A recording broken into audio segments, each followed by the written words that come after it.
Hi friends, ಎಲ್ಲರೂ ಹೇಗಿದ್ದೀರಾ? ಎಲ್ಲರೂ ಚೆನ್ನಾಗಿದ್ದೀರಾ ಅಂದ್ಕೊಂಡಿದ್ದೀನಿ. ಅಮೂಲ್ಯ ಅಭಿರುಚಿ ವಿಡಿಯೋಗೆ ಸ್ವಾಗತ. ನಾನಿವತ್ತು ಮನೆಯಲ್ಲೇ ಒಂದು ಒಳ್ಳೆ ಅದ್ಭುತ ರುಚಿ ಇರುವಂಥ ಮಾವಿನಕಾಯಿ ಉಪ್ಪಿನಕಾಯಿ ಮಾಡ್ತಾಯಿದ್ದೀನಿ. ಇದೇ ಥರ ನೀವು ಮನೆಯಲ್ಲೇ ಮಾಡಿ ಫ್ರೆಂಡ್ಸ್, ತುಂಬ ರುಚಿಯಾಗಿರುತ್ತೆ. ಇದು ಒಂದು ವರ್ಷದವರೆಗೂ ಇಡ್ಬೋದು, ಏನೂ ಹಾಳಾಗಲ್ಲ. ಇದೇ ಥರ ಟ್ರೈ ಮಾಡಿ. ಈ ವಿಡಿಯೋನ ಲಾಸ್ಟ್ವರೆಗೂ ನೋಡಿ ಫ್ರೆಂಡ್ಸ್. ಮತ್ತು ಯಾರಿನ್ನ ಸಬ್ಸ್ಕ್ರೈಬರ್ ಆಗಿಲ್ವೋ ಪ್ಲೀಸ್ ನನ್ನ ಚಾನಲ್ನ ಸಬ್ಸ್ಕ್ರೈಬ್ ಮಾಡ್ಕೊಳ್ಳಿ. ಹಾಗೆ ಪಕ್ಕದಲ್ಲಿರೋ ಬೆಲ್ ಐಕಾನ್ನ ಸೆಲೆಕ್ಟ್ ಮಾಡ್ಕೊಳ್ಳಿ. ಇವಾಗ ಹೇಗೆ ಮಾಡೋದು ಬನ್ನಿ ಫ್ರೆಂಡ್ಸ್ ನೋಡೋಣ. ಮೊದಲಿಗೆ ನಾನಿಲ್ಲಿ ಮಾವಿನಕಾಯಿನ ಚೆನ್ನಾಗಿ ತೊಳೆದು ಎತ್ತಿಟ್ಕೊಂಡಿದ್ದೀನಿ. ಸುಮಾರು ಇಲ್ಲಿ ಒಂದು 15 ಮಾವಿನಕಾಯಿ ಇದೆ.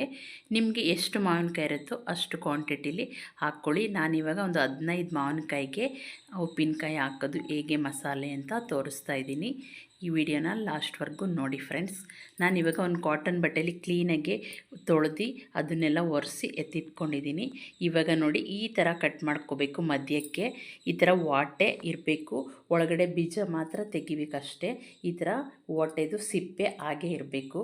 ಈ ಥರ ಕಟ್ ಮಾಡಿಕೊಂಡ್ರೆ ನಿಮಗೆ ಉಪ್ಪಿನಕಾಯಿ ಚೆನ್ನಾಗಿರುತ್ತೆ. ನೋಡಿ ಎಲ್ಲನೂ ಇದೇ ಥರ ಕಟ್ ಮಾಡಿ ಎತ್ತಿಟ್ಕೊಂಡಿದ್ದೀನಿ.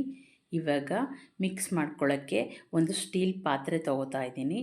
ಆದಷ್ಟು ಸ್ಟೀಲ್ ಪಾತ್ರೆ ಇಲ್ಲಾಂದರೆ ಗಾಜಿನ ಪಾತ್ರೆ ತೊಗೊಳ್ಳಿ. ನಾನಿವಾಗ ಇದಕ್ಕೆ ಮಾವಿನಕಾಯಿ ಎಲ್ಲ ಹಾಕ್ಕೊಂಡಿದ್ದೀನಿ. ಇವಾಗ ಇದಕ್ಕೆ ರುಚಿಗೆ ತಕ್ಕಷ್ಟು ಉಪ್ಪನ್ನ ಕಲ್ಲುಪ್ಪು ತೊಗೋಬೇಕು. ತೊಗೊಂಡು ಇದನ್ನು ಮಿಕ್ಸಿ ಜಾರ್ಗೆ ಹಾಕಿ ಸ್ವಲ್ಪ ತರಿಯಾಗಿ ಪೌಡ್ರ್ ಮಾಡ್ಕೋಬೇಕು. ಆದಷ್ಟು ಇದೇ ಥರ ಪೌಡ್ರ್ ಮಾಡ್ಕೊಳ್ಳಿ. ಇವಾಗ ನೋಡಿ ಇಷ್ಟು ಪೌಡ್ರ್ ಆಗಿದ್ಮೇಲೆ ನಾನಿವಾಗ ಮಾವಿನಕಾಯಿಗೆ ಉಪ್ಪನ್ನು ಸೇರಿಸ್ಕೊತಾ ಇದ್ದೀನಿ.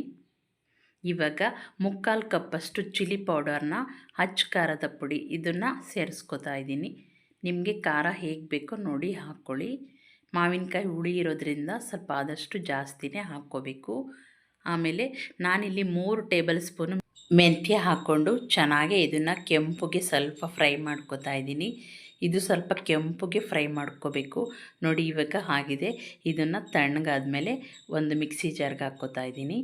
ಇವಾಗ ಅರ್ಧ ಕಪ್ಪಷ್ಟು ಸಾಸಿವೆ ತೊಗೊಂಡಿದ್ದೀನಿ.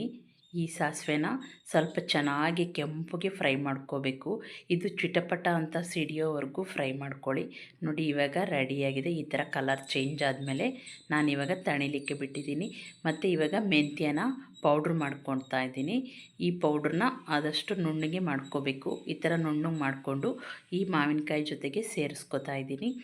ಅದೇ ಮಿಕ್ಸಿ ಜಾರ್ಗೆ ಸಾಸಿವೆನೂ ಹಾಕ್ಕೊಂಡು ಇದನ್ನು ನೋಡಿ ಇದೇ ಥರ ಪೌಡ್ರ್ ಮಾಡ್ಕೊತಾ ಇದ್ದೀನಿ. ಇದು ಸ್ವಲ್ಪ ತರಿಯಾಗಿ ಮಾಡಿಕೊಂಡ್ರೆ ಆಗುತ್ತೆ.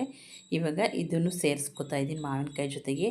ಇವಾಗ ಇದೆಲ್ಲ ಫುಲ್ಲು ಚೆನ್ನಾಗಿ ಮಿಕ್ಸ್ ಮಾಡ್ಕೋಬೇಕು. ಈ ಥರ ಮಿಕ್ಸ್ ಮಾಡಿ ಒಂದು 10 ನಿಮಿಷ ಬಿಡಬೇಕು. ಅಷ್ಟರಲ್ಲಿ ನಾವಿಲ್ಲಿ 1 ಬೌಲಷ್ಟು ಎಣ್ಣೆ ತೊಗೊಂಡು ಈ ಎಣ್ಣೆನ ಚೆನ್ನಾಗಿ ಕಾಯಿಸ್ಕೊಂಡು ಸ್ವಲ್ಪ ತಣ್ಣಗಾಗೋವರೆಗೂ ಕೆಳಗೆ ಇಡಬೇಕು. ತಣ್ಣಗಾದ್ಮೇಲೆ ಈ ಮಾವಿನಕಾಯಿ ಜೊತೆಗೆ ಸೇರಿಸ್ಕೋಬೇಕು ಎಣ್ಣೆನ. ಆದಷ್ಟು ತಣ್ಣಗೆ ಮಾಡಿ ಹಾಕ್ಕೋಬೇಕು ನೀವು. ಇದಕ್ಕೆ ಬೇಕಂದರೆ ನೀವು ಬೆಳ್ಳುಳ್ಳಿನೂ ಹಾಕ್ಕೋಬಹುದು. ನಾನಿಲ್ಲಿ ಬೆಳ್ಳುಳ್ಳಿ ಹಾಕ್ತಾಯಿಲ್ಲ. ಎಣ್ಣೆ ಹಾಕಾದ್ಮೇಲೆ ಚೆನ್ನಾಗಿ ಮಿಕ್ಸ್ ಮಾಡ್ಕೋಬೇಕು. ನೋಡಿ ಈ ಥರ ಚೆನ್ನಾಗಿ ಎಲ್ಲ ಕಡೆ ಮಿಕ್ಸ್ ಮಾಡಿ ಆಮೇಲೆ ಒಂದು ಕಾಟನ್ ಬಟ್ಟೆ ತೊಗೊಂಡಿದ್ದೀನಿ. ಈ ಕಾಟನ್ ಬಟ್ಟೆನ ಕ್ಲೀನಾಗಿ ಮುಚ್ಚಿ ಒಂದು ಟೈಟಾಗಿ ಕಟ್ಟಿ ಎತ್ತಿಡ್ತಾ ಇದ್ದೀನಿ. ಈ ಥರ 3 ಡೇಸ್ವರೆಗೂ ನೀವು ಕಟ್ಟಿ ಇಡಬೇಕು. ಇವಾಗ ನಾನು ಇದ್ರ ಮೇಲೆ ಒಂದು ಪ್ಲೇಟ್ನ ಮುಚ್ಚಿ 3 ಡೇಸ್ ಇಟ್ಟಿದ್ದೀನಿ. ಇವಾಗ 3 ಡೇಸ್ ಆದಮೇಲೆ ಓಪನ್ ಮಾಡಿ ತೋರಿಸ್ತಾ ಇದ್ದೀನಿ. ನೋಡಿ ಈ ಥರ ಉಪ್ಪು ಖಾರ ಎಲ್ಲ ಎಳ್ಕೊಂಡಿದೆ. ತುಂಬ ಚೆನ್ನಾಗಿ ಬಂದಿದೆ. ಗೊಜ್ಜು ರೆಡಿಯಾಗಿದೆ. ನೋಡಿ ಇದು ಉಪ್ಪಿನಕಾಯಿ ಗೊಜ್ಜು ನೋಡಿ ಎಷ್ಟು ಚೆನ್ನಾಗಿದೆ. ಮತ್ತು ಎಣ್ಣೆ ಎಲ್ಲ ಬಿಟ್ಕೊಂಡಿದೆ. ನೀವು ಇದೇ ಥರ ಟ್ರೈ ಮಾಡಿ ಫ್ರೆಂಡ್ಸ್, ತುಂಬ ಚೆನ್ನಾಗಿರುತ್ತೆ. ನಾನಿವಾಗ ಒಂದು ಡಬ್ಬಿಗೆ ತುಂಬಿ ಎತ್ತಿಡ್ತಾ ಇದ್ದೀನಿ. ನೀವು ಆದಷ್ಟು ಪಿಂಗಾಣಿ ಮತ್ತು ಗಾಜಿನ ಬಾಟಲ್ಗೆ ತುಂಬಿಟ್ಕೊಳ್ಳಿ. 1 ವರ್ಷದವರೆಗೂ ಹಾಳಾಗಲ್ಲ. ತುಂಬ ಚೆನ್ನಾಗಿರುತ್ತೆ. ಇದೇ ಥರ ಟ್ರೈ ಮಾಡಿ ಫ್ರೆಂಡ್ಸ್.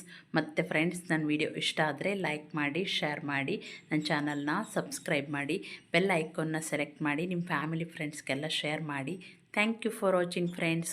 ಹೀಗೆ ಒಳ್ಳೊಳ್ಳೆ ವಿಡಿಯೋ ಬೇಕಂದರೆ ಕಮೆಂಟ್ ಮಾಡಿ.